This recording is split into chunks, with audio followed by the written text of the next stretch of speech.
ایک بندہ آ گیا غیر مسلم تھا تو کہنے لگا میرے کچھ سوالوں کے جواب میں پر کسی نے دیے نہیں کبھی. تو جب اس نے آ کے بہت بڑا دعویٰ کیا کہ اگر کوئی میرے سوال کا جواب دے تو میں مان جاؤں, تو پھر مسلمانوں نے کہا کہ نہیں, تو نے بڑا ہی دعویٰ کر دیا, تو شے ہی کوئی نہیں, وہاں تو بڑے بڑے مان گئے.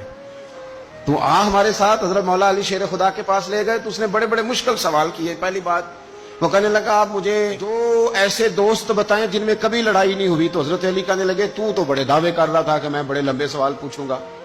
وہ دو دوست جن میں کبھی لڑائی نہیں ہوئی وہ جسم اور روح ہیں بھی کٹھے ساتھ رہتے, دوست بھی ہیں, پر کبھی آپس میں لڑائی, بڑے بڑے گناہ کرتا ہے جسم پر روح ناراض نہیں ہوتی, وہ ساتھ ہی رہتی ہے.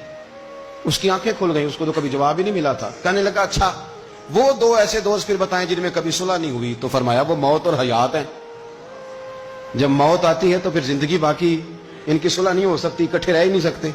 اللہ اکبر. وہ کہنے لگا یہ تو کمال ہو گئی. اب وہ ذہن کھل گیا, کہنے لگا جی اور پوچھ لوں. فرمایا تیرا ہی دعویٰ تھا دو پوچھنے, میں تیار ہوں, تو 100 بھی پوچھ. کہنے لگا وہ بی بی جس نے چند لمحوں میں بچہ پیدا کر دیا, فرمایا یہ بھی کوئی مشکل بات ہے. وہ حضرت مریم ہے, 1 منٹ میں حاملہ ہوئی تھی, اگلے منٹ میں اللہ تعالیٰ نے انہیں تھوڑی سی تکلیف سے گزارا, اور اگلے منٹ میں حضرت عیسیٰ پیدا ہو گئے. وہ مشکل بات ہے. کہنے لگا جی وہ دو چیزیں جو حرکت نہیں کرتی, فرمایا یار جلدی پوچھ, ٹائم نہ ضائع کر, جلدی پوچھ. وہ دو چیزیں جو حرکت نہیں کرتی وہ زمین آسمان ہے. اس نے کہا وہ دو چیزیں جو ٹھہرتی نہیں, فرمایا وہ سورج اور چاند ہے جو حرکت ہی کرتے رہتے. کہنے لگے اچھا وہ بتائیں جی جو کھا تو بڑا کچھ کیا پر پیا اس نے کچھ بھی نہیں. تو حضرت علی فرمانے لگے وہ حضرت موسیٰ علیہ السلام کا عصا ہے, جادوگروں کے سانپ سارے ہی کھا گیا پر پانی کا گھونٹ بھی نہیں پیا.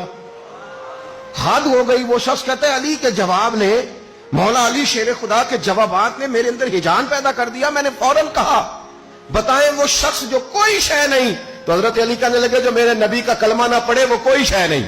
کہنے لگے وہ بتائیں جو بڑی شے ہو.